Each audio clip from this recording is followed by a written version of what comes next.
কেমন আছো সবাই? আশা করি সবাই খুব ভালো আছো। ওয়েলকাম টু মাই চ্যানেল টুকিটাকি বেড়ানো। চলো আজকে আমরা একটু সবুজের দেশে ঘুরে আসি। এই যে আমরা বাড়ি থেকে বেরিয়ে পড়েছি, আর দেখো যাওয়ার সময় রাস্তায় মাঝে পড়লো, মানে এটা রানাঘাট বেগোপাড়ার কেটচা। কি সুন্দর লাগছে না? আর আজকে ছিল রোদ, খুব রোদ ঝলমলে মানে দিনটি ছিল। যাওয়ার সময় একটু ভিডিওটা তুলেও নিলাম। তো এবার আমরা আজকে গেছিলাম কৃষ্ণনগর থেকে ভেতরে ভাতছালা নামক একটা গ্রামে। এটা হচ্ছে ভীমপুর ছাড়িয়ে যেতে হয়। দেখো রাস্তার পাশে শুধু কি দেখা যাচ্ছে বলো তো, এই সবুজ আর সবুজ। দেখেছো? কোথাও হচ্ছে ভুট্টা ক্ষেত, কোথাও রয়েছে গম ক্ষেত। গম খেতে না গমগুলো সব পেকে গেছিলো। আর রাস্তার পাশে এগুলো দেখে না ভিডিওটা না তুলে পারলাম না, এবং তোমাদের মধ্যে শেয়ার না করেও পারলাম না। এত সুন্দর, চতুর্দিকে শুধু সবুজ আর সবুজ, খুব ভালো লাগছিলো জানো তো। তা আমরা গেছিলাম, আমি, আমার ছেলে, আমার হাজব্যান্ড ছিল, আর গেছিল আমাদের সাথে আমার মাসি শাশুড়ি। আমরা গেছিলাম আমার হাজব্যান্ডের মামার বাড়ি, মানে দেশে, গ্রামের বাড়ি, মামার বাড়ির গ্রামের বাড়ি। এখন মামারা কৃষ্ণনগরে থাকে। আর দেখো কি সুন্দর রাস্তাটা, চতুর্দিকে শুধু গাছ, আর মাঝখান দিয়ে রাস্তা চলে গেছে। আমার না ভীষণ ভালো লাগে জানো তো। আমিও যদিও গ্রামের মেয়ে, কিন্তু মানে এই এত গ্রামের না, এই গ্রামে গেলে না আমার এত ভালো লাগে। এই দেখো একটা ব্রিজ, তার উপর দিয়ে আমরা যাচ্ছি। ওইদিকে দেখো সবুজ ধান ক্ষেত, মনে হচ্ছে না চাদর বিছিয়ে দিয়েছে। আমার ছেলে বলছে মা মনে হচ্ছে গিয়ে ওর উপরে শুয়ে পড়ি, এত ভালো লাগছিল জানো তো। কি সুন্দর লাগছে দেখো, আচ্ছা তো দেখে ক্ষেত আর ক্ষেত। তো চলো তোমাদের আজকে ঘুরিয়ে নিয়ে আসি আমার হাজব্যান্ডের মামার বাড়ির গ্রামে। এই দেখো হচ্ছে সবুজ ধান ক্ষেত। আর এই যে দেখতে পাচ্ছ বিলটা, এই বিলটা না আমার মানে দাদা শ্বশুরেরই ছিল, মানে আমার হাজব্যান্ডের দাদু আর কি। এখন নেই, ওরা এটা বিক্রি করে দিয়েছে। যেহেতু ওরা ওই গ্রামের বাড়ি ছেড়ে এখন কৃষ্ণনগরে চলে এসছে, তাই এটা বিক্রি করে দিয়েছে। এই বিলটা ছিল মামাদের নিজস্ব বিল। আর কি ভালো যে লাগছে, মানে কি বলবো। আমার ছেলে দেখে বলছে এগুলো তো আমাদের প্রপার্টি ছিল না। এই যে আমরা চলে এসেছি মামার বাড়ি। এই মামা হচ্ছে একই গ্রামে থাকে, নিজের মামা না, কিন্তু নিজের থেকেও বেশি এত ভালোবাসে না, কি বলবো তোমাদের। ওদের বাড়িতে গেছি, ওরা যে আমাদের কি করবে, কোথায় রাখবে, মানে কি যে ভালোবাসা। এতে ভালোবাসার কথা বলে বোঝানো যাবে না। এই যে মামার ছোট ছেলের বউ, এটা হচ্ছে আমার মাসি শাশুড়ি। আর মামি ছিল, মামার বড় ছেলের বউ ছিল। আর আমি গিয়ে আমাদের মামিকে বলেছিলাম মামি আমরা কলা পাতায় খাবো। আর সঙ্গে সঙ্গে আমার দেওরেরা কলা পাতা জোগাড় করেও নিয়েছিল, কারণ জানোই তো গ্রামে কলা গাছ তো থাকেই। আর মামিরা যে কত কিছু আয়োজন করেছিল না জানো, সে মানে প্রচুর কিছু। আর রান্না করেছিল আমার এক পুলিশ দেওর। আর এই যে মামির বাড়ির চারদিকের পরিবেশটা দেখো কি সুন্দর। ওই দেখো মাঠে হচ্ছে গরু চাষ করছে, দেখেছো কি সুন্দর লাগছে। আর এগুলো হচ্ছে গম। আর এই যে কলা পাতায় করে আজকে আমরা দুপুরে খাবো। খুব মজা হয়েছিল, অনেক কিছু আয়োজন করেছিল। আমি সব কিছু ভিডিও তুলেছিলাম, কিন্তু মানে দেখলাম ভালোভাবে ওঠেনি। অনেক কিছু মাছ, মাংস, তারপরে অনেক কিছু করেছিল। তারপরে আমরা ওখান থেকে খাওয়া দাওয়া করে বিকেলবেলা গেছিলাম পাগলাখালি বাবা ভোলেনাথের মন্দির দেখতে। যে যাওয়ার সময় দেখো এই ধান ক্ষেতটা পড়েছে, কি সুন্দর না ধান ক্ষেতগুলো, এত সুন্দর সবুজ হয়ে রয়েছে চতুর্দিকে। আমার ঠিক ভিডিওটা ঠিক করে করা হয়নি। আর এগুলো হচ্ছে গম ক্ষেত জানো তো। কারণ গল্প করতে করতে যেটুকু পেরেছিলাম ক্লিপিং নিয়েছিলাম, তাই তোমাদের মাঝেও শেয়ার করলাম। আর এইগুলো হচ্ছে গম ক্ষেত, গমগুলো সব পেকে গেছে দেখো কি ভালো লাগছে না। রাস্তার দুপাশে শুধু ক্ষেত আর ক্ষেত, আর মাঝখান দিয়ে রাস্তা গেছে, গম ক্ষেত। আর মাঝে মাঝে দেখছিলাম গম ক্ষেতে সব আগুন ধরিয়ে দিয়েছে, মানে গম তোলা হয়ে গেছে, ক্ষেত পরিষ্কার করার জন্য সব আগুন ধরে, জায়গায় জায়গায় দেখি আগুন জ্বলছে। আর দেখো আম গাছটা দেখো কি সুন্দর, আর দূরে দেখো কত মানে চাষ হয়েছে।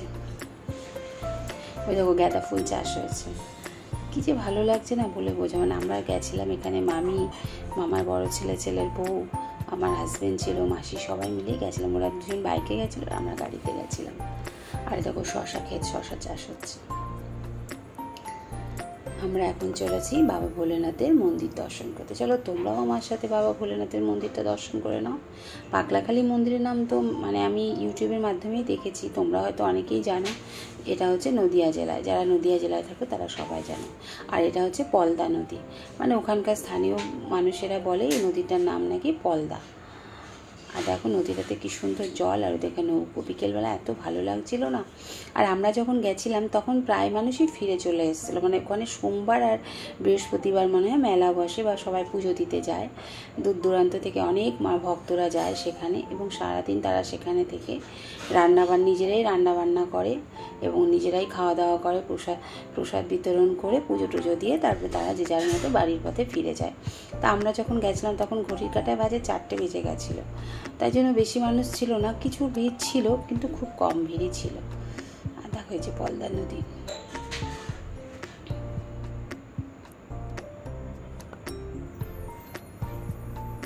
কি ভালো লাগছে না, বিকেলবেলাটা সত্যি খুব ভালো লাগছিল।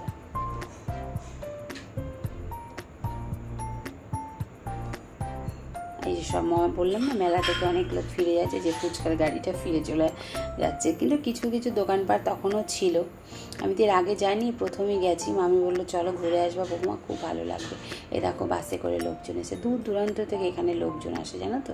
এখানে বাস যাতায়াত করে, কৃষ্ণনগর থেকে পাগলাখালি বলে বাস চলাচল করে। আর এই যে হচ্ছে বাবা ভোলেনাথের মন্দির, এ দেখো দুপাশে দুটো মানে ষাঁড়ের ইয়ে রয়েছে। আমি তো মন্দিরে ঢুকবো না, তাই মন্দিরের ভেতরে আর ভিডিও তুলিনি, বাইরে থেকেই ভিডিওটা তুলেছিলাম। এখানে না প্রচুর হনুমান ছিল জানো তো, ওই দেখো ভয়ও লাগছিলো যদি ক্যামেরাটা কেড়ে নিয়ে যায়। কিছু কিছু হনুমান তো দাঁতও খিচাচ্ছিল, বাবা দেখে ভয়ও লাগছিল, তাও সাহস করে ফটো তুললাম। কারণ আবার কবে যাব না যাব তার কোনো ঠিক নেই, বাবা কবে ডাকবে তবে তো যাবো বলো, বাবা না ডাকলে যাওয়া যায় না। এবার যেমন গেলাম, বাবার দর্শনই করতে পারলাম না, বাইরে থেকে দর্শন করেই চলে এলাম। আর দেখো চতুর্দিকে এই মানে যেখানে ধূপ ধুনো ফুল সব পাওয়া যায় তার দোকানগুলো রয়েছে। তখনও বললাম না কিছু কিছু লোক ছিল, কিন্তু পুজো যাদের পুজো দেওয়া তারা সব মানে বিকেল দুপুরেই পুজো দেওয়া হয়ে গেছে। আর এই দেখো এখানে একটা নদী রয়েছে, আর ওই দূরে সূর্য অস্ত যাচ্ছে।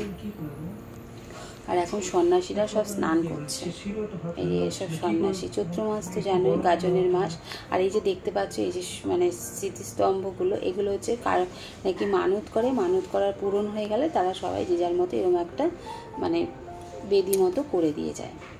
আর এটাকে চতুর্দিকে সন্ন্যাসীরা ঘুরে বেড়াচ্ছে।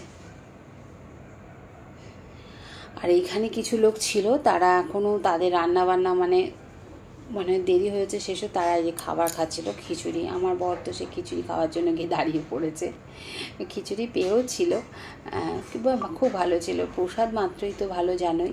আর প্রচুর গরু ছিল, বাপরে বাপ, এদিক দিয়ে গরু ওদিক দিয়ে গরু আর হনুমান, আর তেমন মানুষের ভিড় ছিল। তারপরে আমরা সবাই মিলে আবার একটু আইসক্রিম খেলাম, কেউ একটু ফুচকা খেলাম। কত মানুষের ভিড় দেখো।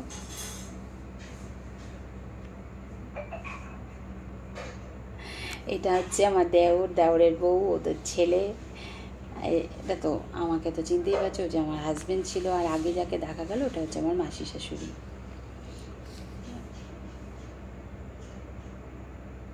সবাই একটু সবার ফটোও তুলে নিলাম। এই স্মৃতিটা তো আমার একটা মানে স্মৃতির খাতায় পাতাটাও জুড়ে গেল, যখন মন খারাপ লাগবে তখন দেখতে পারবো। আর এই দেখো এখানে আমরা সবাই দাঁড়িয়ে রয়েছি, কত মানুষ দেখো যে খিচুড়ি খাওয়ার জন্য সব দাঁড়িয়ে রয়েছে। এখনও যে প্রসাদ বিতরণ চলছে, মানে এরা মানে কোনো এক জায়গা থেকে ভক্তের দল এসেছে, তারা এখানেই রান্নাবান্না করে, এখানেই নিজেরা পুজো টুজো দিয়ে খাওয়া দাওয়া করে তবে তারা যে যার বাড়ির ফেরতে ফিরে যায়। আমার বর দাঁড়িয়ে রয়েছে খিচুড়ি খাবে বলে, সব লাইন দিয়েছে। খিচুড়ি খেয়ে এসে আবার একটু ফুচকাও খেয়ে নেওয়া হলো। ফুচকাটা না দারুণ ছিল জানো তো, খুব ভালো ছিল। তারপরে এই দেখো আবার পলদা নদী, ওই দেখো কী সুন্দর মোষ নদীতে স্নান করে ওপর দিকে উঠছে। আমার দেওয়ার বলে চলো বৌদি নদীটা দেখবে চলো, তাই গিয়ে আবার একটু নদীর ভিডিওগুলো দেখো, পাখি কী সুন্দর উড়ে যাচ্ছে, কি ভালো যে লাগছে না। সন্ধে তখন নাবেনি কি মানে সন্ধে সন্ধে ভাবটা বেশ ভালো, দেখো পাখির ঝাঁক কী সুন্দর উড়ে যাচ্ছে। আর চতুর্দিকে নদী জল, সত্যিই খুব ভালো লাগছিল। চলো আবার একটু বাবা ভোলেনাথের মন্দিরটা দেখে নিই, জানি না কবে আবার বাবা ডাকবে তবে আসবো। আমার ভিডিওটা তোমাদের যদি ভালো লেগে থাকে অবশ্যই এটা লাইক করো, কমেন্টে জানিও কেমন লাগলো। আর পাগলাখালি গিয়ে ঘুরেও আসতে পারো, খুব জাগ্রত। আর এইখানে না সারা মানে মন্দিরের তরফ থেকে এখানে ভোগ রান্না হয়, দেখেছো কত বড় বড় কড়াই। আমার ভিডিওটা এতক্ষণ দেখার জন্য সবাইকে অনেক অনেক ধন্যবাদ। আর এই যে মসজিদে ফিরে যাচ্ছে, তোমরাও গিয়ে ঘুরে আসতে পারো নদিয়ার পাগলাখালি বাবার মন্দিরে, কৃষ্ণনগর থেকে যেতে হয় ভীমপুর ছাড়িয়ে। ভালো লাগলে অবশ্যই একটা লাইক করো, কমেন্ট করো কেমন লাগলো আমার ভিডিওটা। সবাই ভালো থেকো, সুস্থ থেকো, আবার দেখা হবে নতুন কোনো একটা ভিডিও। ও আরেকটা কথা, এখানে দেখছি প্রচুর মালসা ঝোলানো আছে, মানে মানুষ মানে মানত করে এই গাছে গাছে মালসা ঝুলিয়ে রেখেছে। দেখো, দেখতে পাচ্ছ, মানত পূরণ হলে মালসাগুলো খুলে ওই স্মৃতিস্তম্ভগুলো বানিয়ে দিয়ে যায়। সবাই ভালো থেকো।